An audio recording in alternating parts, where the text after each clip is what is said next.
Welcome to इतिसा classes. आज का chapter है triangle law of forces and Lami's theorem.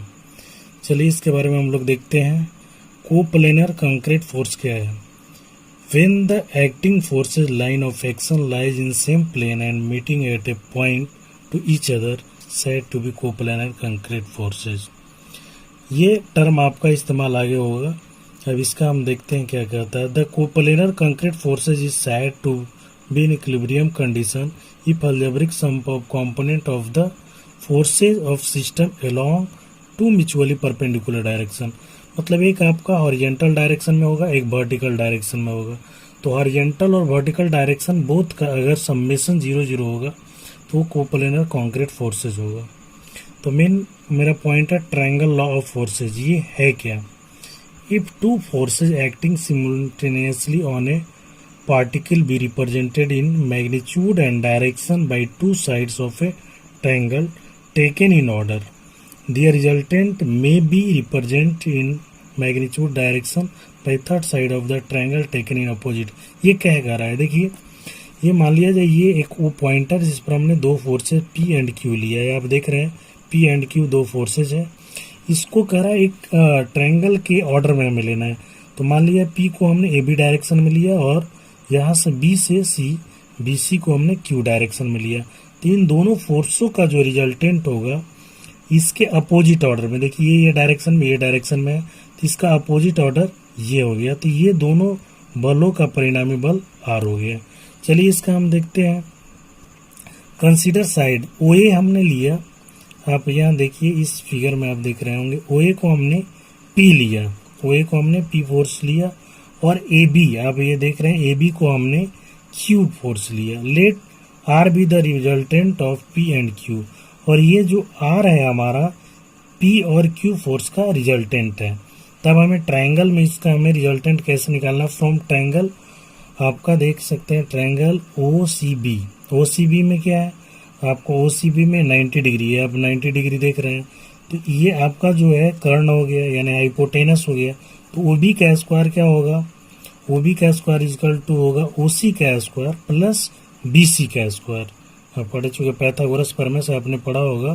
कर्ण का स्क्वायर इक्वल टू लंब का स्क्वायर जो आधार का स्क्वायर। तो OB स्क्वायर बराबर क्या हो गया? OB बराबर हम क्या लिख सकते हैं? OB आपका कहाँ? आपका OC इक्वल टू क्या है? OA प्लस AC हम लिख दिया, OA प्लस AC। और BC आप देख रहे हैं BC का स्क्वायर, हमने इसको इक्वेशन 1 मान लिया। अब ट्रायंगल आप आ जाइए ACB में। ट्रायंगल ACB में हमने ये मान लिया थीटा लिया, थीटा इसको अपना एंगल सपोज कर लिया। तो जो आपका P और Q के बीच का कोण है, P और Q के बीच का कोण थीटा हमने लिया है। तो अब देखिए OB का square equal to OA plus AC का स्क्वायर, OA प्लस AC का whole square plus BC square. अब देखिए इस ट्रायंगल से हम क्या निकालते हैं? कॉस थीटा इक्वल टू क्या है आपका? कॉस थीटा इसमें निकालेंगे।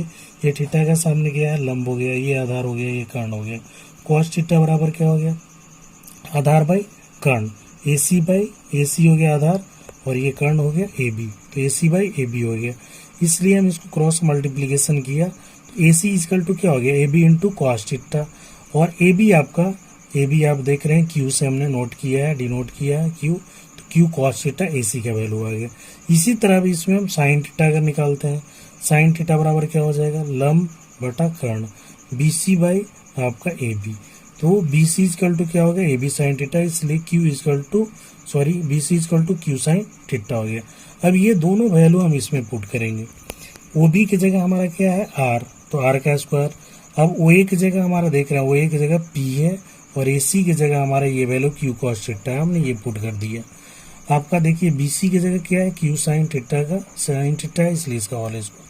अब A प्लस B का होल स्क्वायर पर इसको तोड़ दिया। R square equal to P square plus Q square cos square theta plus 2PQ cos theta plus Q square sine square theta. अब ये दोनों का वैल्यू आप एक जगह करेंगे तो देखेंगे sine square theta plus cos square theta बराबर हो। फाइनली आपका रिजल्टेंट क्या आएगा?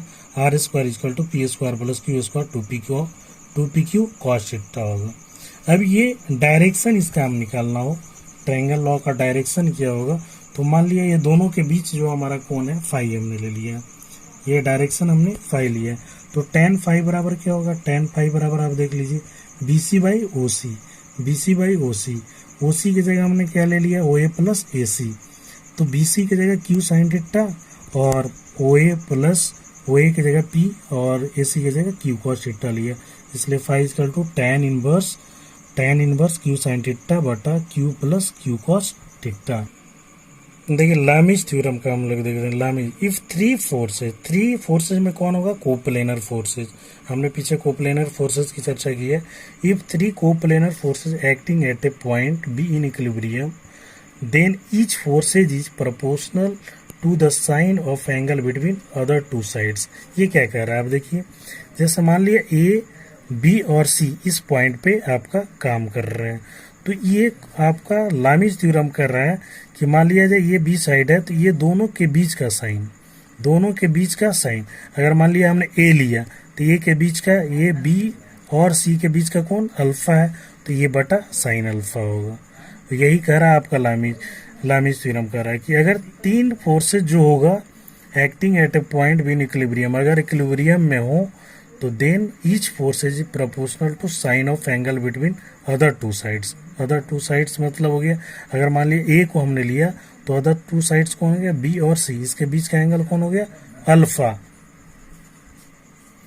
Polygon law of forces, I think हम समझते हैं लामिज थ्योरम क्लियर हो गया। अभी एक बार और हम इसे क्लियर कर देते हैं। तीन अगर फोर्स ए बी सी हमें ऊपर काम कर रहा है, ठीक है, तो ये अगर हमारा अपोजिट दो फोर्स बी और सी है, इसके बीच का एंगल लेते हैं, तो ए बाई साइन अल्फा, यानी साइन लेना है हमें साइन अल्फा, और ये मान लो बी है तो बी बाई साइन बीटा, ये अपोजिट हो गया, अपोजिट ए और सी हो गया, तो बी बाई साइन बीटा हो गया। अगर सी लेते हैं तो ए और बी आपका सी का अपोजिट है, इसके बीच का एंगल कितना है, गामा है, तो सी बटा साइन गामा होगा। यही आपका लामिज थ्योरम कहता है। अब पॉलीगन लॉ ऑफ फोर्सेज क्या है, if a number of forces acting simultaneously on a particle be represented in magnitude and direction by side of polygon taken in order, then the resultant of all these forces may be represented in magnitude and direction by closing side of polygon taken in opposite order। ये क्या कर रहा है आप देखिए, जैसे मान लिया जाए इस पॉइंट पे हमारा क्या बहुत सारे फोर्स काम कर रहे हैं, और ये बहुत सारे फोर्स